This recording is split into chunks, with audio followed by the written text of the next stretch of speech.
Welcome to the Torvus podcast. My name is Ari, joined by Alex once again, and this is episode 3. Today we are going to be talking about some pretty cool sci-fi stuff. We're going to talk about phasing technology, teleport technology, time travel, and then later on we're going to get into your favorite cartoon combat group, G.I. Joe. So welcome to the Torvus podcast. Let's get into it.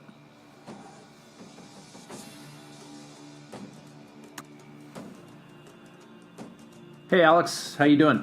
Good, thanks, Ari. How are you doing? I'm awesome. So we're going to get into some science fiction stuff today, and in particular, we're going to kind of chat about phasing technology, invisibility, and some experiments that have happened around the world by the U.S. governments, and also you'll see a lot of this stuff in sci-fi, like the Transporter in Star Trek, and Right, and a things lot of like where that. these things originated from, sort of.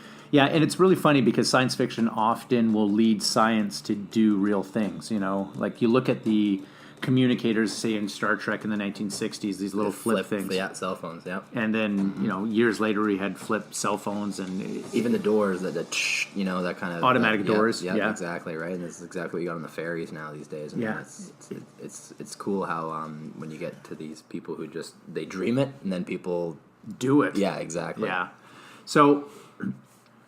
I'm going to start off today talking about a really cool experiment that happened. In 1943 in July, in the Philadelphia shipyards, there was something called the Philadelphia experiment.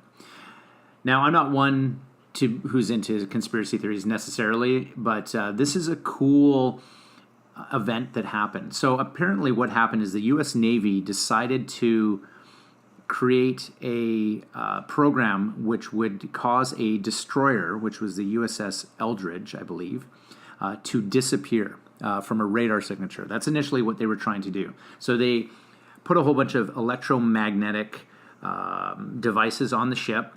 They crewed it with a skeleton crew, and they flipped the switch, and apparently the ship itself disappeared from radar, so you couldn't see it on radar, which is really important, obviously, if you're a ship. Absolutely, yep. And which is really cool, but apparently there was a side effect of that, and the ship itself became visually invisible, so you couldn't actually see it. So according to witnesses, the ship disappeared from view. Kind of there's this green fog that came around it, and poof, it was gone. And I was talking to you about this earlier. They also said that it was either at this time or at a later date in October where they did the experiment again, and the actual ship itself teleported from Philadelphia to 250 miles away. Crazy. Yeah, in another harbor. And apparently there was one witness who saw it emerge in the other harbor. I think it was New York or something like that. And it was also 10 minutes in the past, according to some of the naval documents. So time travel was achieved. And then it came back to Philadelphia in this green haze and fog. But the unfortunate thing is the skeleton crew on board didn't fare so well. So a lot of them ended up phasing into the hull. Mm-hmm. So, you have guys' arms, which Classic teleportation problem. Totally, yeah, right? Transporter accidents. Oh, yeah. Yeah, and nausea and people going crazy and things like that. So you and I were talking about earlier because you're an electrician by trade, and you're talking about magnets and stuff and how cool it is. Yeah, exactly. Like magnets and electromagnetic fields and everything, they do really shape how our physical world is shaped. Because the physical makeup of an atom is of neutrons, protons, and electrons, and they have positive charges, negative charges, and then neutral charges. Right, the positive protons, negative electrons, neutral neutrons, and so the electromagnetic fields basically move these electrons around, and then you can start changing atoms and how everything kind of interacts. And it really opens up this sort of theoretical science plausibility based off of where we are with tested facts, with theory that is actually working and how electricity works. That's how electricity works. It's just electrons jumping around through a copper or aluminum wire, right? And then your lights turn on, right? Right. It's the same thing. It's it's a you can't have electricity without magnetism, and whenever a magnet or an electromagnetic field passes 90 degrees to a conductor, boom, you have an electric current flowing. And so with this proven, tested theory, I've seen it, I've felt it. It's all real, right? When you have this basis, it opens up the world to, magnetic fields really changing and shifting everything that we know. So what's the craziest thing, before we get into the Philadelphia experience, what's the craziest thing that you've kind of encountered or seen, like, dealing with electricity or magnets or like? Well, one of my favorite things is the fact that when you have AC current, like alternating current, so it goes one direction and then changes the other direction, and it's doing this at a 60 hertz, doing this 60 times a second. What that really opens the door up for is when you get transformers involved, which are essentially when you have a conductor that has a current going through it, and then you coil it around and you put it next to another coil of wire that's either a larger size, more coils, whatever you have. What this is going to do is it's going to have that magnetic field that's generated by the first wire passing through this coil that doesn't have any electricity through it. It's just a coil of wire. Mm-hmm. What that does is it steps the voltage up. So this is how you get these transformers, which is, your doorbell is a prime example. You have 120 going through your house, coming in through your feeders there. Yeah. That little doorbell is super low voltage, and there's a little transformer there that takes the 120, steps it way down, and you just ding dong, it's a super safe low voltage signal. Right. And that's all possible through basically coils of wire and magnetism. Right, so in my opinion, that's kind of the one thing that I deal with the most. It's kind of blows my mind is how you can it's not creating something from nothing. Yeah, but it's transporting electricity wirelessly. Like wireless electricity is essentially what it is. It goes through the air in the form of electromagnetic fields. So they said that, like, if you look at the kind of the Star Trek stuff about transporter technology, they said it's impossible. The amount of energy it would take to disassemble atoms and dematerialize and rematerialize somewhere is impossible, and it would take, was it like 4,000 trillion years? That there's this massive number that you can't do it. And then there's a physicist who recently said that in the next 100 years that may be possible. And obviously science is always that's the thing, right? You don't know. Once you open a door, you're in a new room, and that room may have 30 other doors that you've never even thought about. So right. you're in a new reference point, and science and technology always is kind of making these leaps and bounds, because now I don't have to worry about how I heat up my hot water to melt this metal thing down. Like, we're way past that, like it shows up. We're not struggling to survive anymore. We're breaking ground in terms of like science, because you're using the past technology, and you no longer have to spend as much time or energy learning these basic concepts. That's already done for you. Look at cars. Cars is one of the other things that kind of blows my mind. Like, cars these days are all these parts and components. If you're a mechanic now, it's just kind of like, well, this is broken. I better take out the whole engine and transmission all in one piece and plunk in a new one, right? Right. And it's so automated and electronic these days. So, well, Neil deGrasse Tyson said an awesome quote basically about science, and just because we don't have a reason for something now doesn't mean that it's science's fault. It's just we haven't discovered it. Like, in the future, this may happen, right? So the whole transporter thing and the Philadelphia experiment, very cool, because just the concept of like seeing a ship disappear, dematerialize, and going somewhere else, and also having time travel involved. Yeah, very cool. Yep. Question is, do we believe it? Right?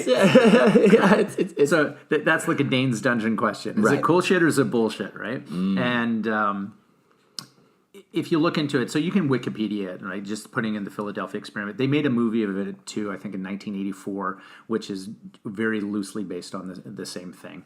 But the military has been playing around with stealth technology forever.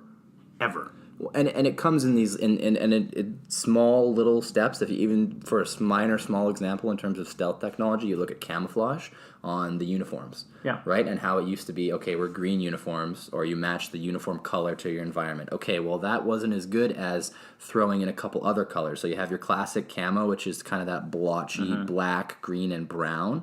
It actually fools the eye better than just having a monochromatic background on another background, right? It helps to have a little bit of that. Then they figured out that it was better to actually have it be pixelated because it was even more difficult for your eyes to pick up, right? And so those little, you wouldn't have necessarily figured the pixelated part out unless you had that blotchy round part first, right? I had heard actually that the digitized pixelized camouflage was a Canadian invention. Yes, yeah, it is. Yeah, okay. It's true. So it kind of changes. So that camouflage, we'll use that as an example, right? So military has been trying to camouflage ships and soldiers for a long time. Camouflage uniforms, very basic. They used to do it in World War I. There was something called dazzle paint. Do you know about that? No. So they used to paint ships instead of being the military gray with different colors and patterns, and they were kind of blotchy and squares and stuff like that. So when the ship was resting on the horizon, it would throw off your eyes. Right. So that's actually what they were doing. Then the Navy was experimenting with smoke screens. They were just, billows of smoke, so obviously made it very difficult to see. So radar signatures, which they now have, you've seen the new kind of ships that are out that are all kind of, they're all stealthy, right? There's no angles. There's so much engineering that goes into the curvature of the ships, because you can't, if you have a harsh edge for that radar signal to bounce off of, that's when you get a ping off of it. Right. So they try and round all the edges and everything off, and there's so much engineering that goes into specifically the stealth aspect on the radar of a ship, because that's how the submarines, that's how the aircraft are going to pick you off. And as a ship, that's what you got to worry about, right? Is the submarines and a lot of the other aircraft. That not to say that you don't have to worry about the other ships, but that's a lot of the things that people are going to deal with your ships, right? Is with submarines, which are picking you up on radar. And they have this cool, I've seen, it's not even top secret. So if you look kind of on YouTube and stuff about camouflage, they have these, I don't know the best way to do it. It's kind of like their jackets and pants, and almost like they look like ponchos almost, and they have cameras, mini cameras all over them, and it picks up the background and then projects it on the foreground. Yeah, this is the way that they're trying to achieve that sort of invisibility or that next level camouflage, and you see it a lot in a lot of, I don't know, it's a lot of sci-fi shows that come up, and it's about taking an image and then from, like you said, from behind, and then putting that image in front of something, so it's and then it's almost like a pixelated kind of TV screen type thing, right? That you're hiding behind. That Predator kind of thing, right? Yeah, exactly, right. Where you'll still see the movement of it, but the cameras are changing. The problem with that is you have to have an amazing camera and an amazing resolution image, and then have no lag, because as you're moving, that camera has to pick that up and then immediately transfer that to the image. Yeah, but that would be instantaneous, right? Because it's the speed of light, right? Exactly. So that's why the Predator thing is good, because you can still see a Predator as he's moving around, but it's enough that you're not gonna have, if he's up in the trees or whatever they do, right? It's harder to pick him up, right? So that's the thing: is does camouflage make you truly invisible? No, it's about being camouflage, right? So yes, obviously camouflage and visibility, two different things. So let's talk about. Let's go into the realm of comic books for a second. We're going to talk about a totally bullshit thing here. Wonder Woman, her invisible jet. Yeah. You brought that up earlier. Yeah. Okay, so she's in an invisible jet. Yes, but you can see her. You can see all the Justice League just sitting in these invisible chairs as they cruise through. So that's okay, wait a minute. Now that's kind of where you get into the magic, I suppose, right? Or is the ship made out of glass like that? And that's kind of how, and that's where the dreamers kind of think of it. Well, if it's truly invisible, then everything inside of it will be visible. And that's kind of funny. It's almost like, if Harry Potter has his invisibility cloak and he throws it over him and you'd still see him. I guess if that was completely transparent, you know, so it's so how does Wonder Woman fly the invisible jet if she can't see the invisible console? She really remembers where all the buttons are. I think she's really got it down. Yeah. So that would mean that there's a training jet out there that you can actually see. Yeah, I think so. Yeah, she has to definitely, or she puts on, I don't know, maybe she has like her, I don't know, her bracelets, or I have no idea. Oh, DC, you failed us again. Yes. That's funny. Okay, so going back to the military and the Philadelphia experiment. So there was the movie The Fly with Jeff Goldblum, and he builds these two pods, and it was in the 80s as well, and he goes in and he teleports from one pod to another. But what happens is a common house fly gets in there and it splices them, and then he comes out and it's spliced his genes together, so it became a gene splicer. Right. And then he turns into this huge fly. Well, and then you get into the theory behind, if I go into a teleporter and I get dematerialized and then rematerialized, are you the same person? Just because I'm made up of the same parts, does that still make me the same person? Or, and this is like the first person to go through a teleporter, like my hat's off to that guy, because you got to either be the dumbest or the bravest guy to do that, because we don't even know yet, but in theory you could have no memories, you could, and somehow in Star Trek and everything they imply that it's the same person every time when you teleport in and out. You have the exact same experiences, but there's also the deeper concept of, well, did you really die and then you just got reborn and you have all the same memories but you're a different person, right? So so I'm going to go with theory 2, that you're not the same person once you're dematerialized and put back together. Yeah, no teleportation for me, thank you. I agree. Yeah, so not going to happen. So can you think of any other movies that kind of have teleportation in them? Okay, so, and this is where we get to, and one of my favorite teleporters of all time is Nightcrawler. Oh, right? okay. So the way that he does it is he will go into a different plane, a different, an alternate universe. Yeah. Basically like a hell, so to speak, right? And then he moves in that universe, and then boom, comes back into our universe. So by going into a different universe, and then by moving within that universe, and then coming back, he's transported himself to a different spot. So he's folding space. Exactly. Okay. So that's a different sort of aspect to it. Yeah. And that to me seems a lot more like something that I would be willing to sign up for, because that seems to me like the same person is doing the thing and it's the space that's moving around that person. Right. So I'm more intact in my mind.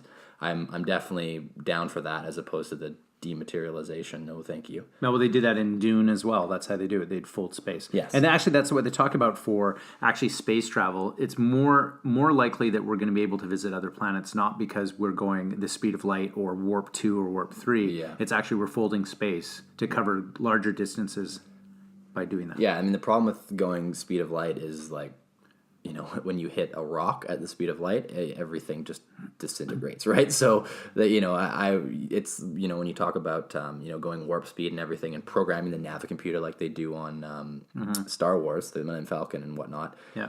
You got to have a really good computer that is able to know where everything is in your entire path as you're going through that, right? Like, talk about like, we're having enough problems with self-driving cars as it is, let alone like going warp speed through the universe, right? Like too many variables for me.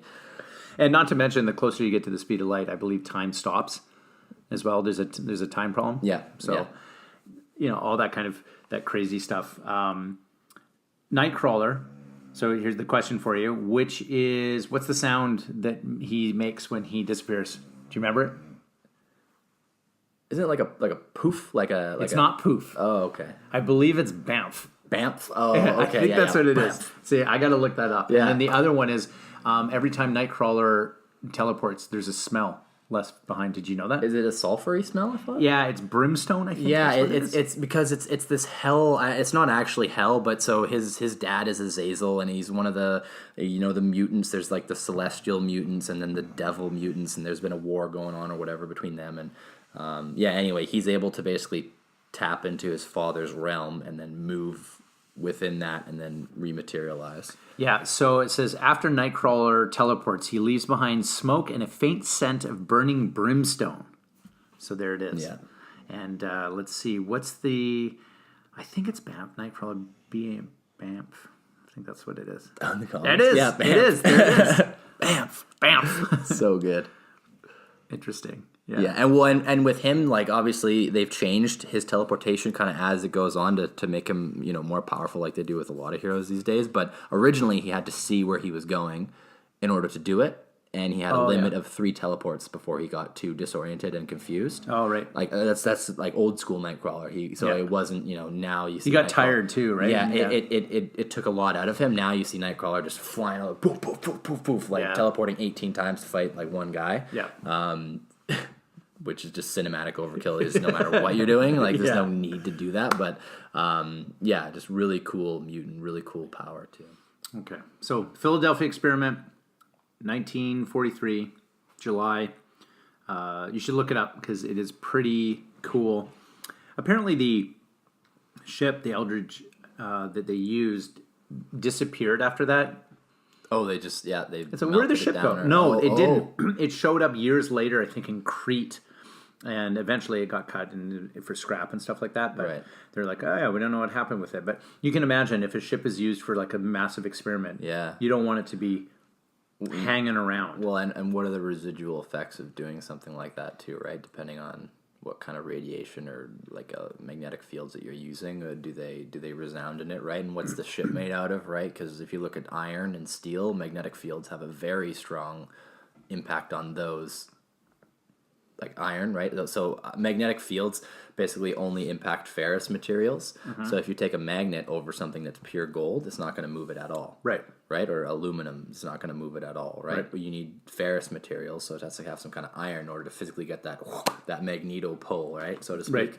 Right. So that's where if you have ships that are made out of that, and then you're trying to do that, I think you might have to worry about that's maybe how the people got phased into things, right? Because I can imagine if you're generating a big electromagnetic field.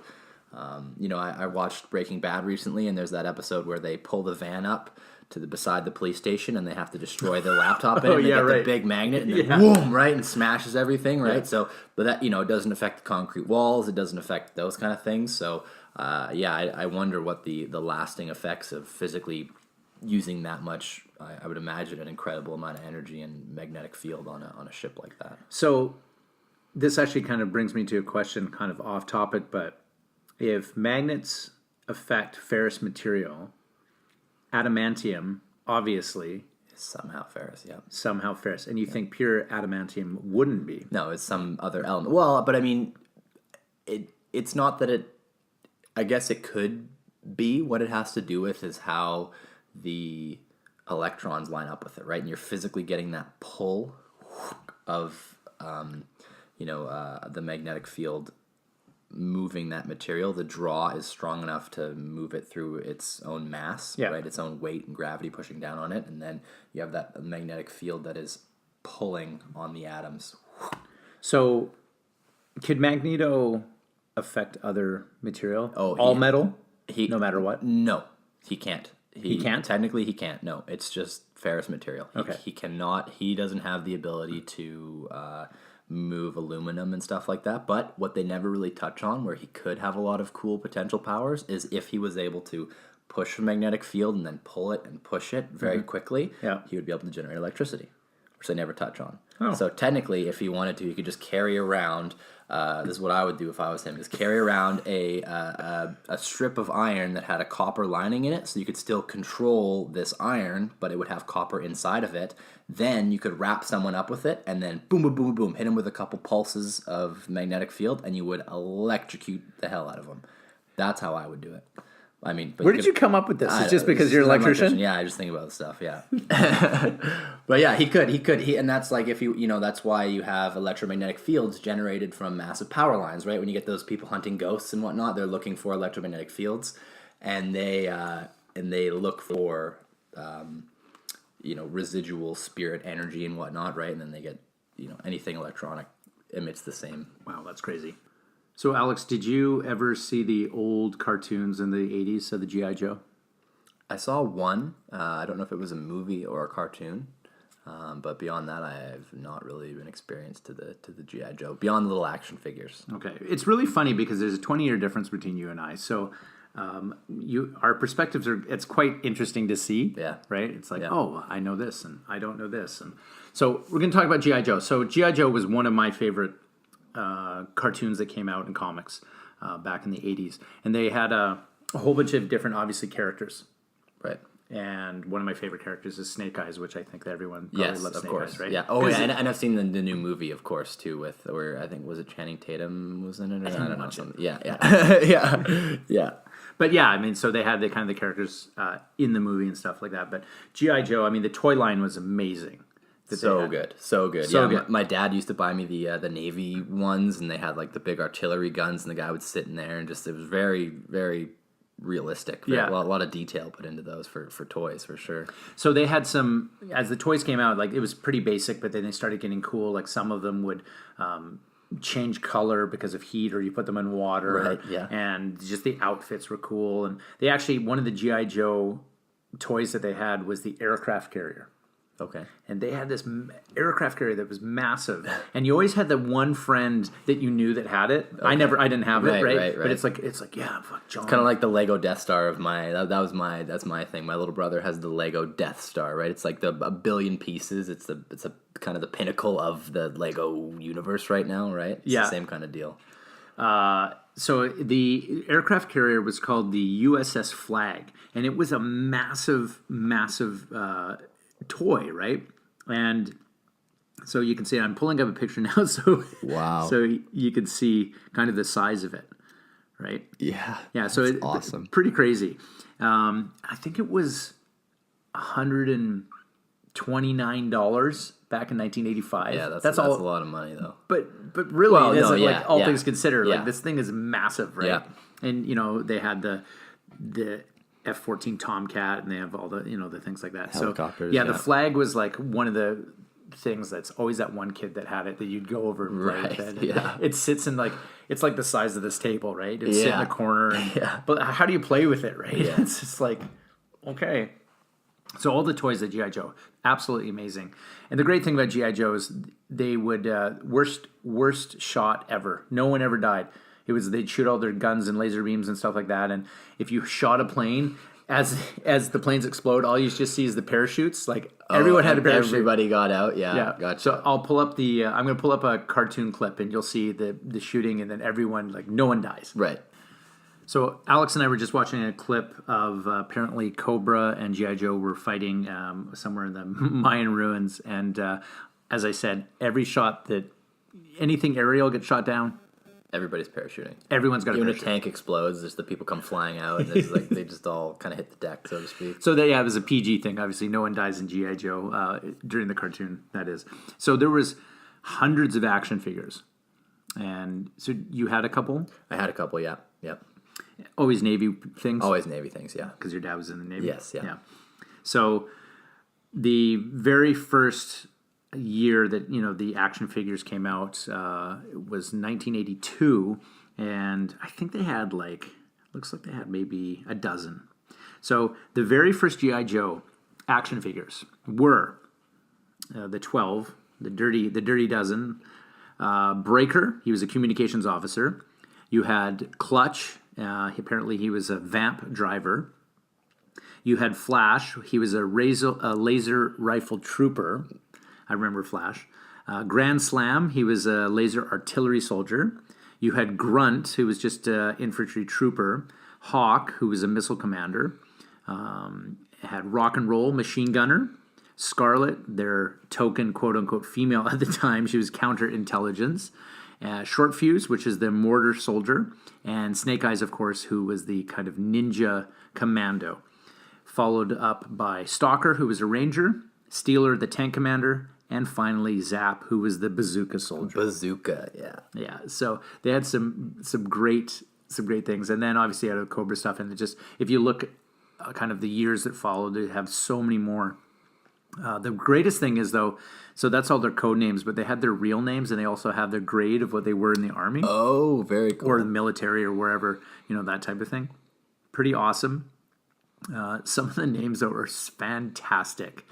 So let's go to Snake Eyes. Snake Eyes' real name is? Classified. And they never showed his face either. No, he's the ultimate ninja, yeah. Yeah, they didn't. So sometimes they said that he was disfigured, that's why they didn't show him. I think they showed him with blonde hair once in the cartoon, kind of like a back shot and stuff, but no one could ever see. So, yeah, they had a lot of pretty cool things. So, as you can see, it just went on and on, hundreds and hundreds of different characters involved, and they also made like Sergeant Slaughter, who was a wrestler. I don't know if you remember that guy. No. Okay, so Sergeant Slaughter back in the 70s and 80s, again, was a wrestler, but they made him a G.I. Joe. Oh, so they would take real people and just toss them in there, and you're part of the Joe force now? Rocky Balboa, I Really? believe they made a G.I. Joe. That's so cool. There was a football player by the name of the Refrigerator Perry, and they made him a G.I. Joe guy. So they had some real life people that kind of crossed over. Very cool. Yeah, which is really neat. So again, a lot of cool toys. I'm kind of curious, the listening audience, if you had G.I. Joe, in comments, what toys did you have? What did you really love? Or what character in G.I. Joe did you like? I used to collect them, and you make poses with them. You take a Polaroid of them and like your action shot. And, Gotcha. So it's cool. Pretty cool. Now, if you go back to kind of the G.I. Joe thing we're talking about, so the toy company that ended up getting the marketing rights for that was a toy company by the name of Hasbro. Yes. Yeah. And which is pretty neat too, because the Transformers and G.I. Joe actually operate in the same universe. Really? Yeah, so there was crossovers in Marvel Really? Comics. Yeah, did you not know that? No. Yeah, pretty cool. So Cool. they had some crossover comics where G.I. Joe and they're actually talking about a movie of having G.I. Joe and the Transformers together. Oh, that'd be so good. Because they do operate in the same universe, right? So Hasbro, obviously the toy company that produced all the action figures. There is a great TV program on Netflix called, I think, The Toys That Made Us. Yes. Have you seen it? No, but I saw it go through on my... Super good. It has like He-Man, Transformers, Lego, G.I. Joe, Star Wars. So you got to watch it. Yeah. Because it kind of goes through the history. And it's crazy.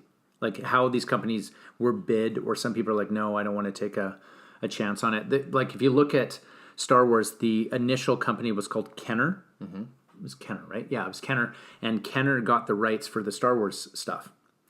But they got passed over by a ton of different companies. Like, no, we're not going to make action figures for this weird movie that's coming out. Yeah. And Well, that was like Lucas's thing, was that when he first made the movie, the producers said, okay, well, we'll take 100% of the movie sales, but you can have the rights to everything else. Like the or not toys. 100%, but like we'll take a huge chunk of the movie stuff, and you can have the everything else that will come along with this. And he was like, yeah, deal. Yeah. And then boom, LucasArts became like massive. Yeah. It's crazy. So, but the original G.I. Joes were 12-inch figures.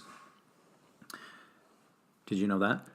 Those are the ones that I had, the Navy ones, like that. The big ones. Oh, you had the big ones? Yes, Okay, yes. yeah. Not the little ones, like and that's why they sit in the big artillery. Like I'm talking what the you're big talking ones. about, I didn't okay. have the little figures. I had the big guys.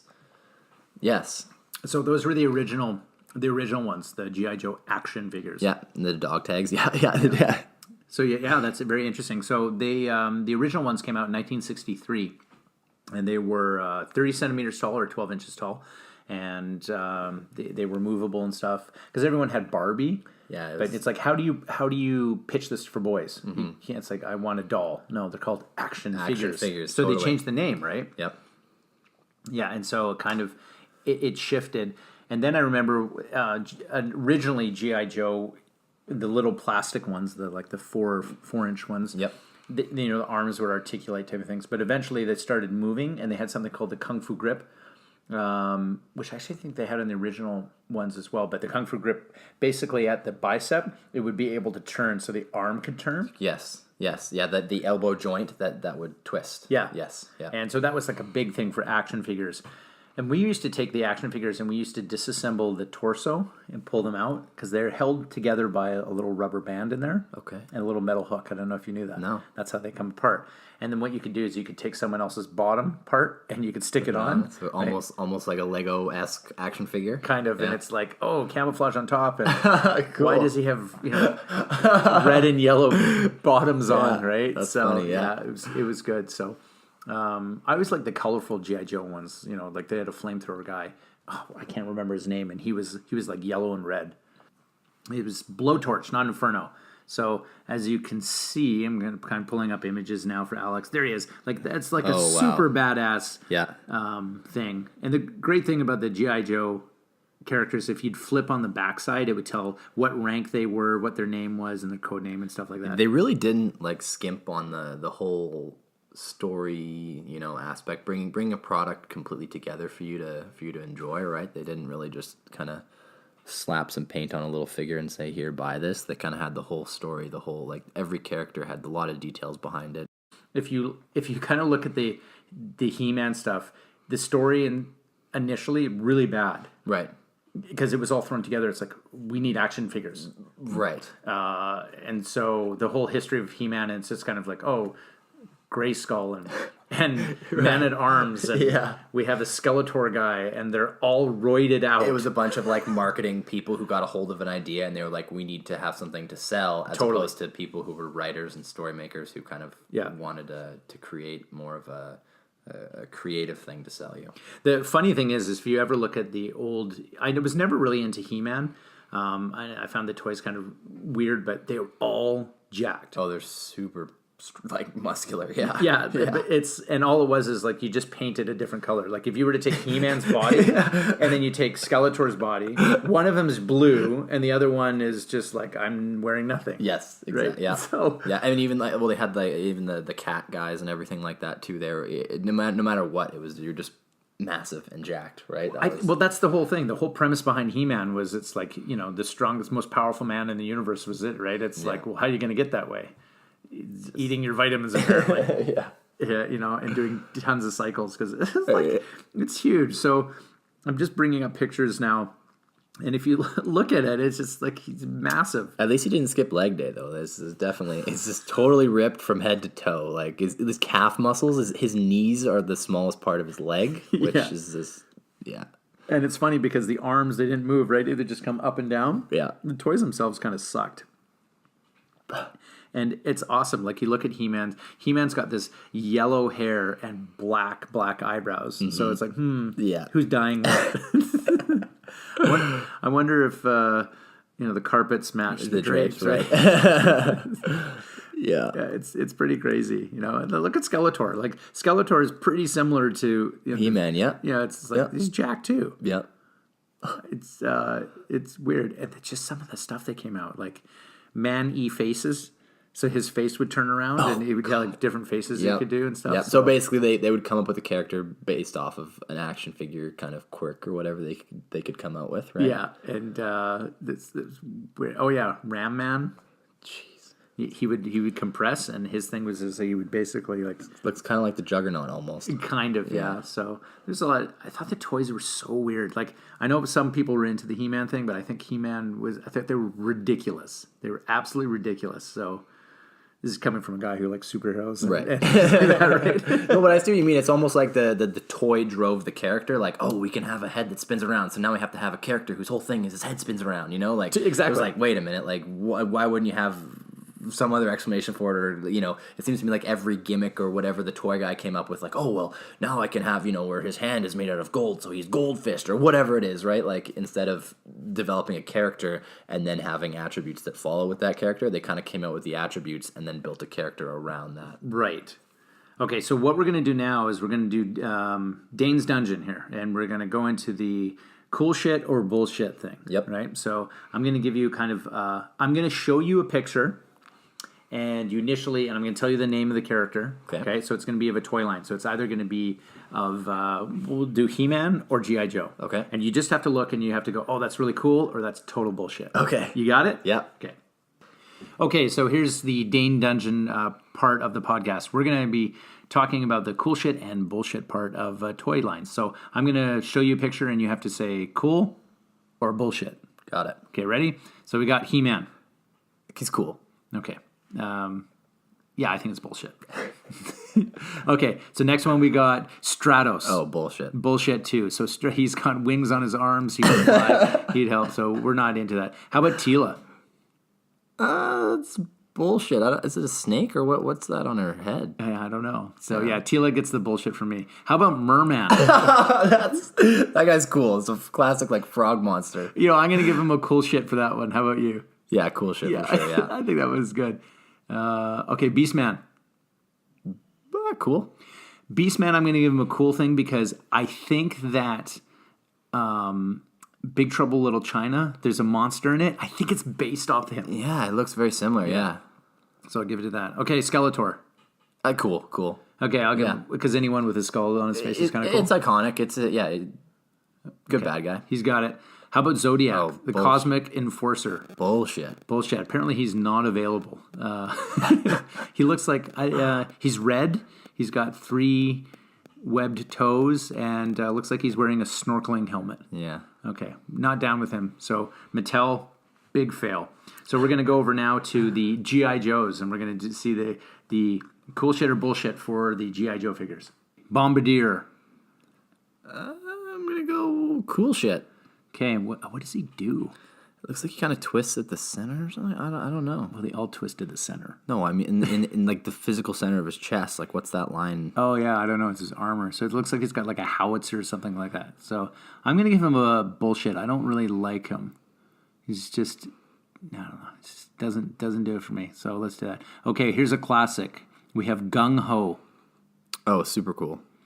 I'm going to give him I'm going to say cool too. He kind of looks like one of the Village People, though. Yeah, but it's like that Vietnam, like, totally. class when you see the thing, like, oh, I don't wear a shirt, I got a vest on, like, I'm here to shoot a bunch of stuff, like, with the hat, like, Yeah. Okay, so we're going to another classic here. Here's Roadblock, Heavy Machine Gunner. I'm going to call bullshit. He looks like they didn't put the same amount of effort. You can see the screws on his arms and stuff. Yeah, that's funny. He really does, really basic. Yeah, I'm going to give Roadblock. I'm sorry, Roadblock. You get a bullshit from us. Not enough detail. How about this Roadblock? Because they've done it. Oh, that's cool. Yeah, that one's better. Yeah. Okay. And look at the giant length of bullets there for the gun and everything too. Yeah. So so I see. This is the Tiger Force Heavy Machine. So this is a sub part of GI Joe. So we're going to give him a cool shit for that Roadblock. Let's go on to let's see, who's this guy? Oh, dude, he's got a skull head. Cool. Automatic cool shit. Automatic cool shit. Well, he's got like a tiger outfit too. Zombie Tiger Force Trooper. His name, cool that's shit. what his name, Zombie Tiger. He's a zombie. I don't know. Look how small his head is. Looks like Beetlejuice. But it's because he doesn't have skin on his face. I guess your skin isn't that thick, but yeah, I guess so.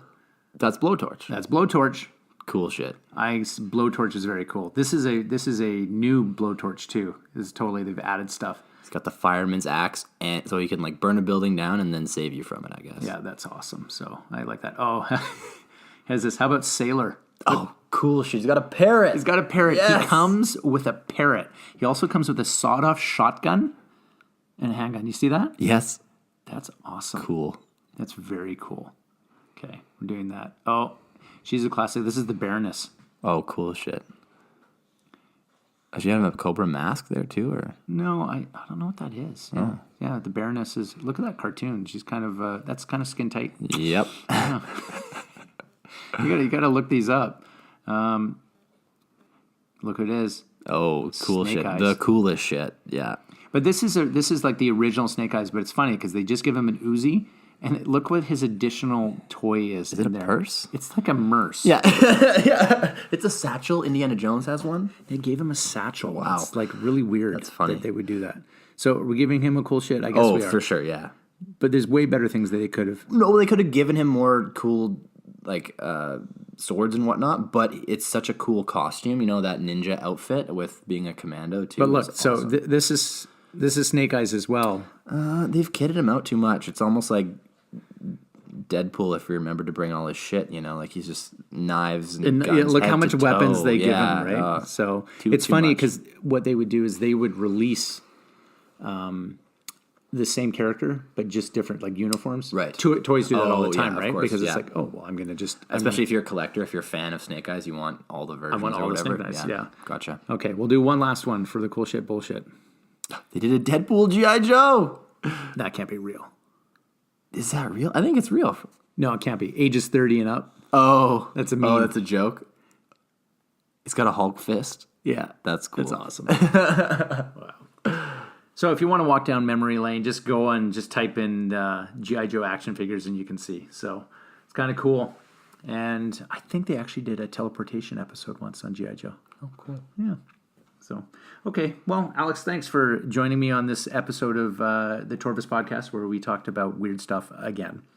And until next time. Yep. See you guys. Okay.